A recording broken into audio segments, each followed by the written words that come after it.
Fala pessoal, sejam bem-vindos mais uma vez ao canal Hora do Bizu, professor Sandro Davidson aqui na área. Estou de volta com os vídeos, graças a Deus, e nesse vídeo eu quero fazer uma análise bem profunda sobre funções com vocês, tá? Eu vou fazer uma análise bem mastigadinha desse problema que apareceu na prova do IME desse ano, né, 2025 para 2026. É um problema que tem uma ideia de certa maneira conhecida, né? Alunos que fazem provas de Olimpíada de Matemática, né, ou estudam de maneira mais profunda a matemática, já devem ter visto essa ideia aqui. Mas eu queria comentar não só a ideia que resolve esse problema, mas como outras coisas legais que esse problema esconde, tá? E te mostrar que muitas vezes, né, argumentos de cálculo podem ser úteis para fazer um problema de matemática, ou sem cálculo, de maneira elementar, você também consegue resolver, tá? Vou fazer aquele nosso estilo de vídeo maravilhoso, sem corte, sem edição, para que você possa ter tipo uma aula ao vivo aí na sua casa, tá bom? O problema, gente, era o seguinte, era provar que esse sistema só tem uma solução e encontrar essa solução. Tá? Então, um sistema de 3 equações, que tem, né, x, y, z, tem logs aparecendo aqui, e ele queria que se provasse que esse sistema só tem uma única solução, tá? Bom, antes de começar esse problema, eu queria comentar algumas coisas com vocês sobre, né, crescimento de funções, decrescimento de funções, que vai ser uma ideia bastante útil aqui para esse problema, tá? Bom, vamos lá. O que a gente fala sobre uma função crescente? O que é uma função crescente? Bom, o nome é bem simples, né? Função crescente, a intuição qual é? Que quando você vai colocando valores cada vez maiores para x na função, os y que essa função vai te retornando são sempre maiores também. Aí que tá, maiores ou iguais. Pode ser também. Então, em geral, a gente faz uma diferenciação bem bobinha entre função crescente e função estritamente crescente. Tem alguns autores que não gostam muito dessa diferenciação. Eu vou fazer aqui no vídeo só por desencargo de consciência. Eu falo que uma função é crescente quando acontece o quê? Né? Se você pegar dois valores, x1 e x2, pertencentes ao domínio dessa função, se o x1 for maior do que o x2, isso implica dizer que o f de x1 vai ser maior ou igual do que o f de x2. O que isso quer dizer? Trocando em outras palavras, né? Quando você pega valores cada vez maiores para x, né, x1 maior que x2, os valores da função vão ficando maiores ou iguais. Então isso aqui inclui o fato de a função poder permanecer constante em alguns momentos, tá? Então, esse é o conceito clássico de função crescente, tá? O que seria uma função, portanto, estritamente crescente? Então, vamos fazer essa diferenciação aqui no vídeo de hoje, tá? Então, função estritamente crescente. Estritamente crescente. A diferença básica aqui, de uma definição para outra, é o sinalzinho de igual. Na função estritamente crescente, é só você usar a intuição, né? A função só cresce. Na função crescente, ela cresce ou ela pode permanecer de maneira constante, ou seja, é a função não decrescente, tá? Então, a função estritamente crescente é aquela função que só cresce. Ou seja, se você pega x1 e x2 pertencentes ao domínio da função, então, se o x1 é maior do que o x2, isso implica dizer que o f de x1 é só maior que o f de x2. Tá bom?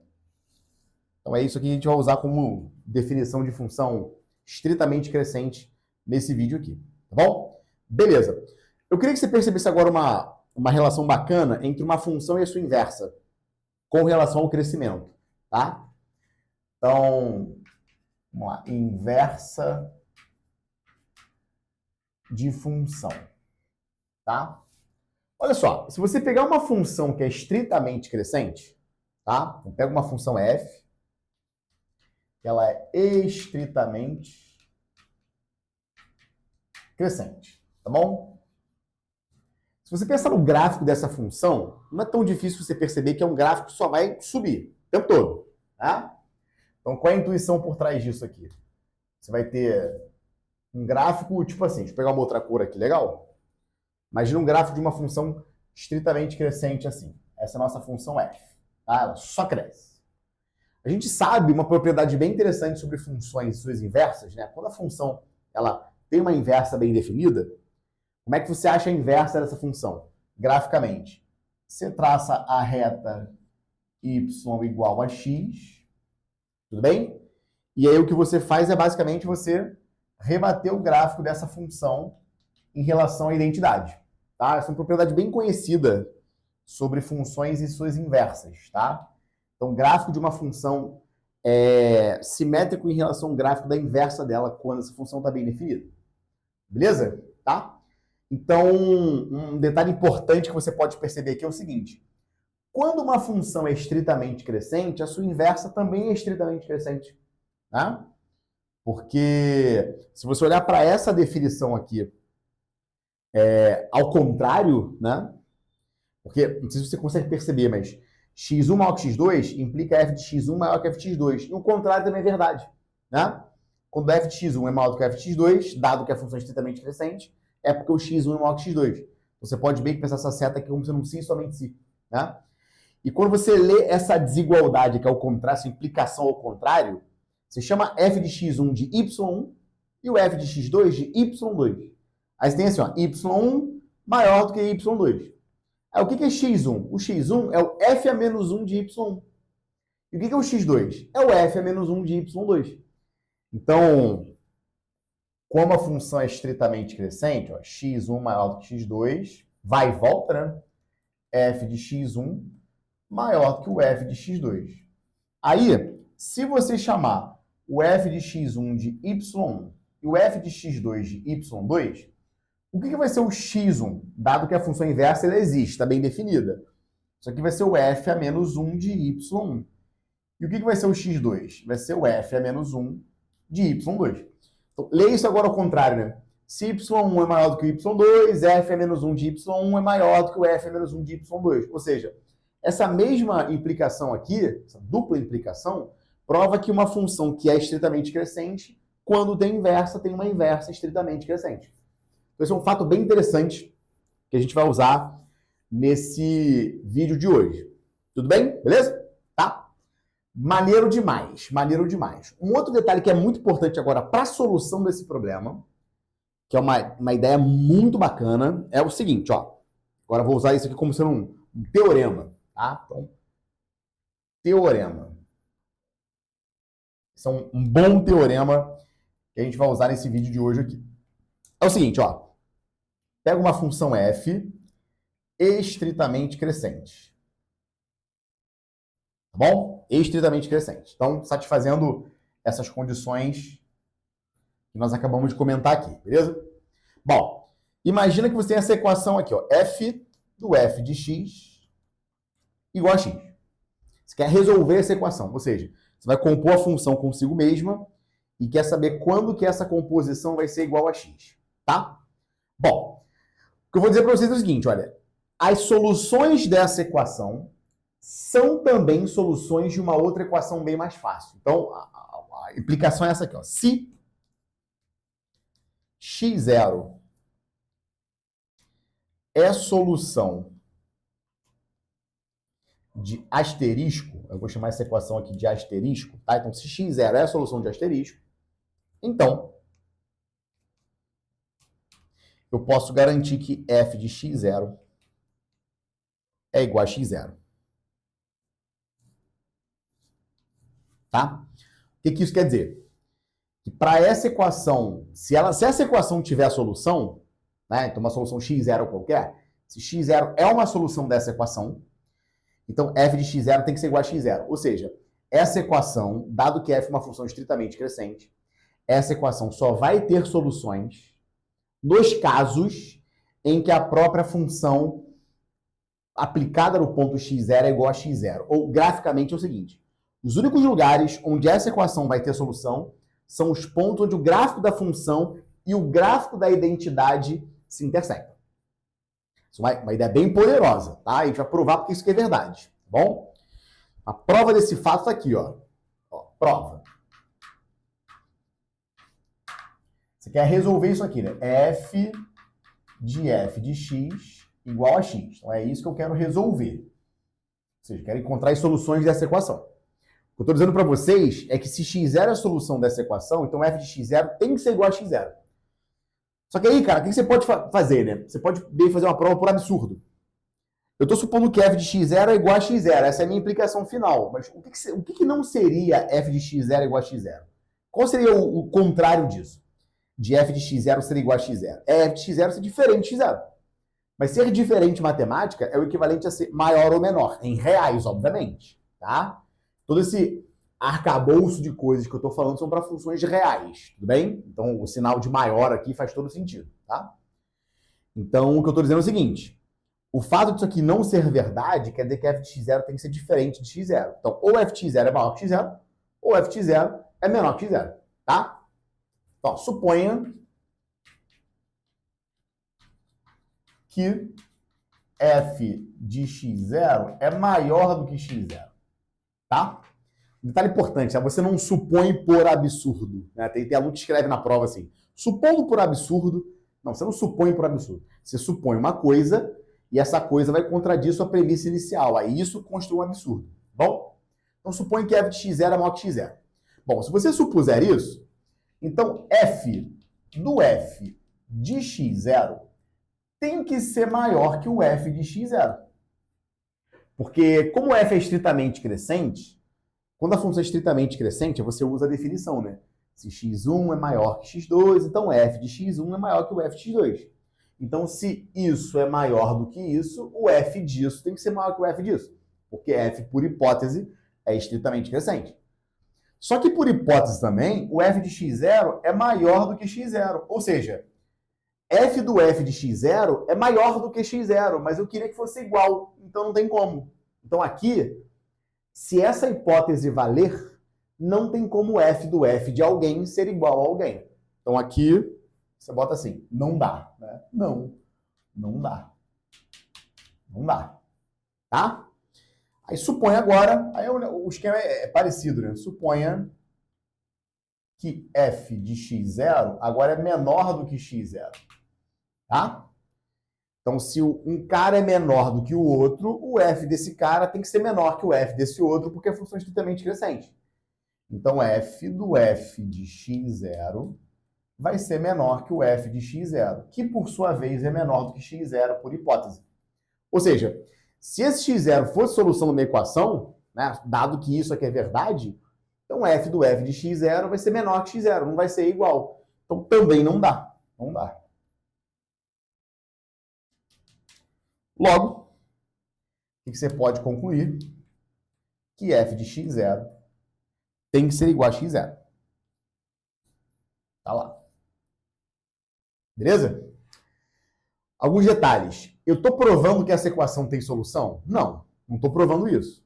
O que eu estou provando é o seguinte. Se essa equação tiver solução, então isso acontece. Entendeu a parada?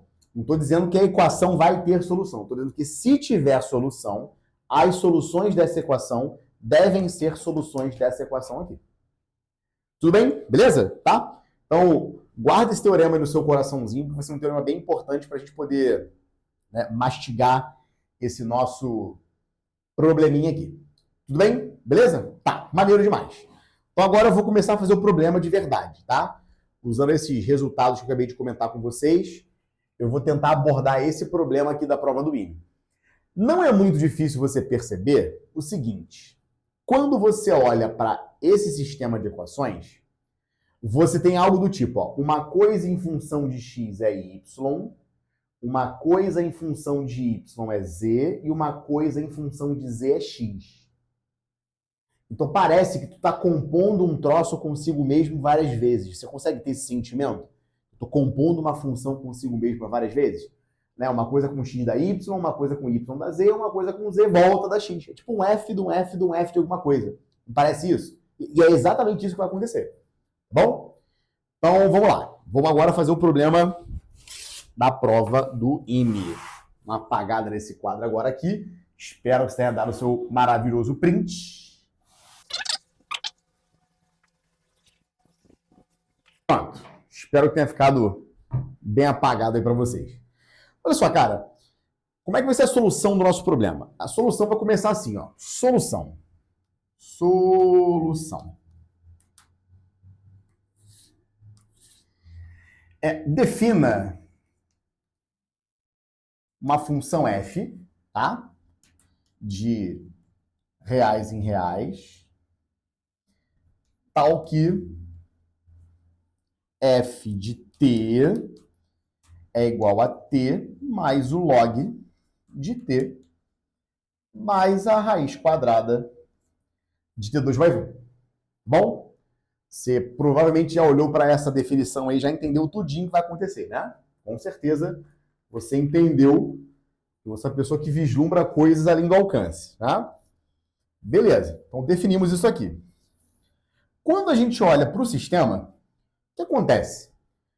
O lado esquerdo da primeira equação é tipo o valor dessa função para t igual a x. Então o teu sistema fica assim, né? Vê se tá certo que eu vou escrever, ó. F de x igual a y, tá? Quando você olha para a segunda equação é assim, né? F de y é igual a z. Quando você olha para a terceira equação é f de z igual a x. Pode ser? Bom. E se f de x é igual a y, f de y é igual a z e f de z é igual a x, então você pode reescrever isso aqui como sendo f de... Bom, o z é f de y e o y é f de x. Fica f do f de x igual a x. Consegue ver que são 3 f's, né? F de x é y, f de y é z, f de z igual a x. Então, o nosso sistema, basicamente, ele é isso aqui, né? A gente vai tentar resolver essa equaçãozinha aqui, né? F do f de x é igual a x. Bom, agora você já entendeu tudinho, né? Eu tenho uma composição de uma função consigo mesmo agora 3 vezes, e eu quero que essa composição seja igual ao valor do x que você colocou. Então, onde vai ser o nosso argumento principal? A gente vai tentar olhar para essa função f e ver se ele é uma função estritamente crescente. Porque usando aquele teorema que a gente acabou de provar, se a função f for estritamente crescente, as soluções dessa equação devem ser soluções de qual equação? Daquela equação, f de x igual a x. Então, agora o nosso argumento principal vai ser o quê? Né? Vamos tentar provar, né? Vamos provar que f é estritamente crescente. Tá lá. Então esse é o nosso grande objetivo agora.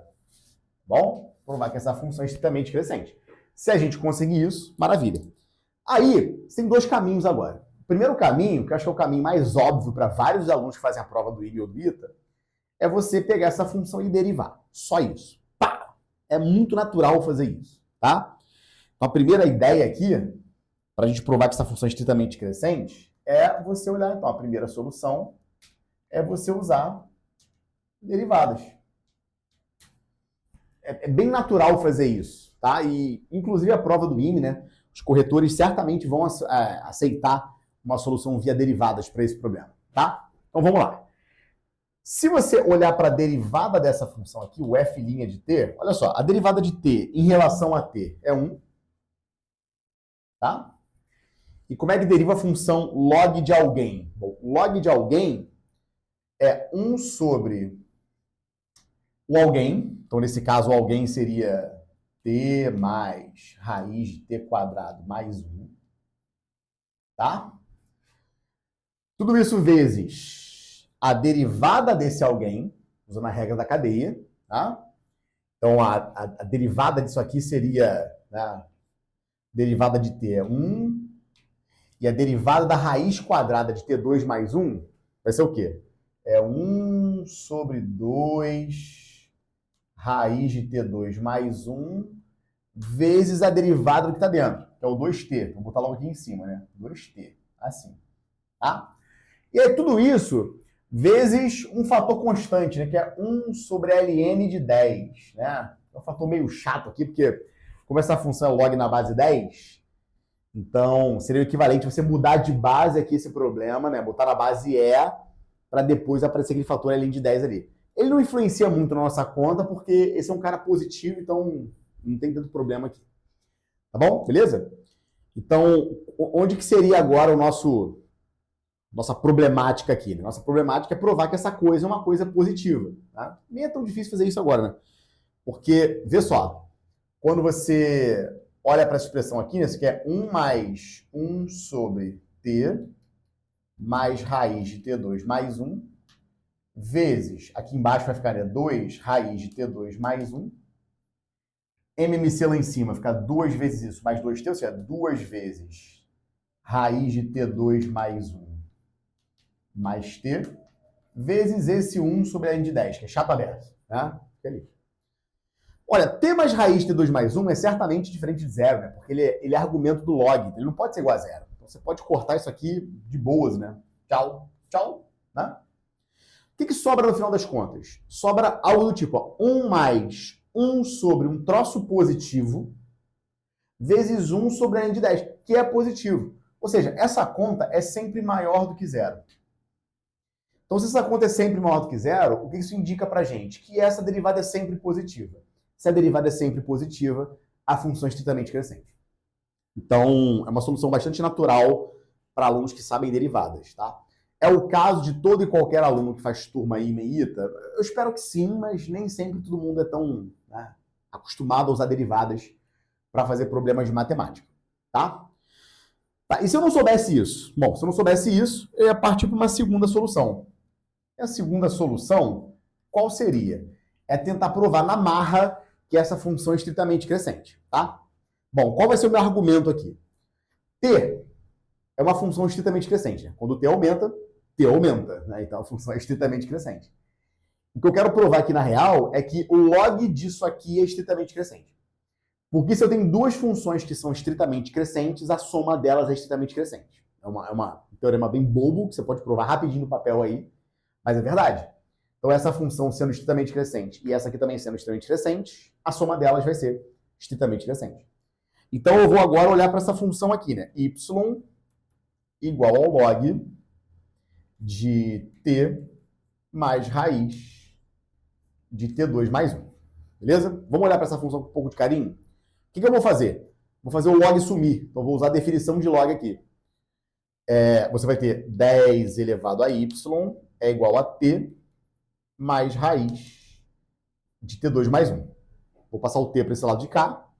Então, você vai ter 10 elevado a y menos t é igual a raiz de T2 mais 1. Você pode tranquilamente elevar ao quadrado essa equação aqui, né? Porque esses dois lados estão bem definidos aqui, tá? Para todo t. Então, elevando ao quadrado isso aqui, o que vai acontecer? Você vai ter 10 elevado a 2y menos 2t vezes 10 elevado a y mais t ao quadrado. Isso é igual a t ao quadrado mais 1. Tá bom? Usei produtinho notável desse lado aqui. Desse lado levei ao quadrado. O t quadrado mais 1 vai embora, de ambos os lados. Tudo bem? E aí o que sobra, eu vou tentar colocar agora o t em função do y. Qual é a minha maldade aqui? Aqui eu tenho y em função de t. Eu vou tentar colocar o t em função de y, ou seja, eu vou tentar encontrar a inversa dessa função. Entendeu por que eu falei sobre inversa de função lá no comecinho do vídeo? Olha as coisas se conectando agora, tá? Então a tua equação fica assim, né? 10 elevado a 2y menos 2 vezes t vezes 10 elevado a y, isso é igual a 1, tá? Vou passar isso para cá, 1 para cá, então você vai ter 2t vezes 10 elevado a y, é 10 elevado a 2y menos 1. Show? Aí passa o 2 vezes 10 elevado a y para lá e fica assim, t é igual a 10 elevado a 2y menos 1 sobre 2 vezes 10 elevado a y. Beleza? Maravilha. Você pode meio que reescrever isso aqui, né? De um jeitinho um pouco mais bacana, né? Deixa eu passar para baixo aqui. O t fica assim, né? O t é meio de 10 elevado a 2y sobre 10 elevado a y é 10 elevado a y. Né? Menos 1 sobre 10 a y é 10 elevado a menos y. Tá? Ou seja, o teu t aqui na real, ele é 10 elevado a y menos 10 elevado a menos y sobre 2. Bom, por enquanto, pode parecer meio chato isso aqui, né? Meio esquisito, mas se você pensar com um pouco de carinho, você consegue perceber que essa função é crescente. Por quê? Porque, veja bem, Como é que você olha para uma função, né, normalzinha, né, funçãozinha de colégio, de ensino médio, e vê que ele é uma função estritamente crescente? Você vai pegar dois números A e B, vai supor que A é maior do que B, e aí você vai ter que concluir que, né, f de A é maior que f de B. Tá? Então, bom, vamos lá. Você concorda que, supondo A maior do que B, 10 elevado a A é maior do que 10 elevado a B? Você concorda comigo? Né? Se A é maior que B, 10 elevado a A certamente é maior que 10 a B, porque sua exponencial é injetível. Né? Bom, outra coisa. Se A é maior que B, você concorda que menos A é menor que menos B? É só você multiplicar os dois lados por menos 1, né? Então, olha aqui, ó. Daqui você consegue concluir também que menos A é menor que menos B. Então, se menos A é menor que menos B, eu posso falar que 10 elevado a menos A é menor que 10 elevado a menos B. Tá certo ou não? Aí multiplica por menos 1 dos dois lados. Olha lá. Menos 10 elevado a menos A é maior que menos 10 elevado a menos B. Agora, pega essa nuvenzinha rosa, pega essa nuvenzinha azul aqui, essas duas nuvenzinhas, e soma as duas. O que você obtém? 10 elevado a A menos 10 a menos A é maior que 10 a B menos 10 a menos B. Então, se essa soma é maior, essa soma sobre 2 também é maior, o problema acabou. Então, olha o que eu acabei provando. Eu acabei provando que essa função aqui é estritamente crescente. Só que essa função é inversa dessa. Então, se essa função é estritamente crescente e essa função é inversa dessa, então essa função é estritamente crescente. Pronto. Tá provado. Beleza? Tá? Então, o argumento final na tua solução discursiva qual seria?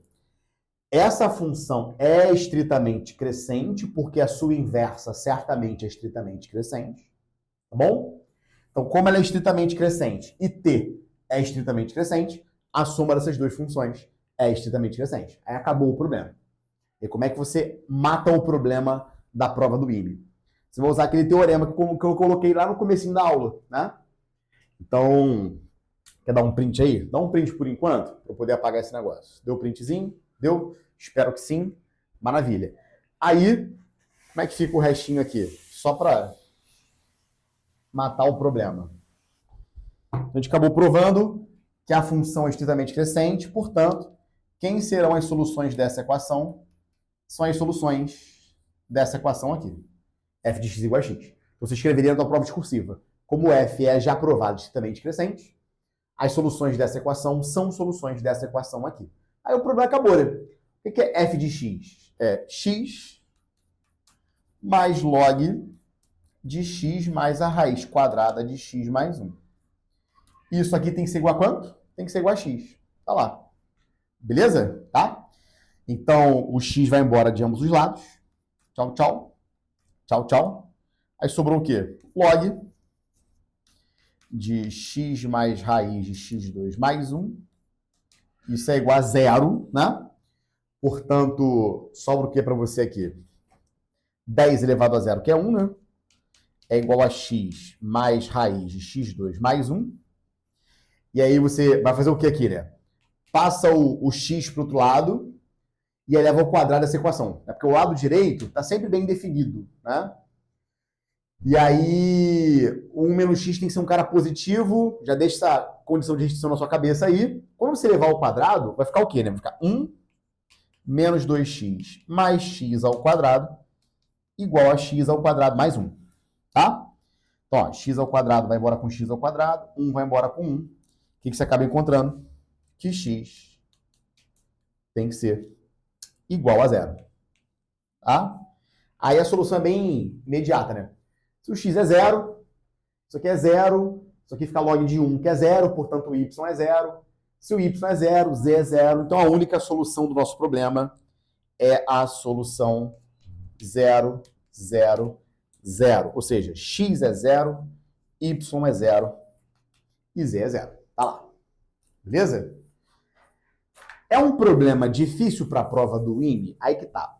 É difícil, é difícil. Mas é um problema inédito para um aluno que estuda para as provas do IME e do ITA? Não é. Pelo menos eu espero que não seja, se você faz uma boa preparação para as provas do IME e do ITA, tá? Então não era para ser um problema muito complicado, apesar de ser uma ideia bastante, né, conhecida, tá? Então se você não conhecer essa ideia aqui, aqueles teoremazinhos iniciais que eu falei na prova, né, tanto desse teorema quanto, né, fatos sobre função, são bem legais que você tenha guardado no seu caderninho aí, no seu visuário, para que você possa usar em outros problemas mais complicados também, tá? Aqui vai uma outra dica importante para você que se prepara para as provas do IME e do ITA, tá? A gente sempre fala de problemas que não eram tão inéditos assim, problemas que não eram tão, né, desconhecidos assim. Uma boa ideia de você, né, conhecer problemas que vão aparecer nas provas do IME e do ITA é você aumentar o seu repertório de questões.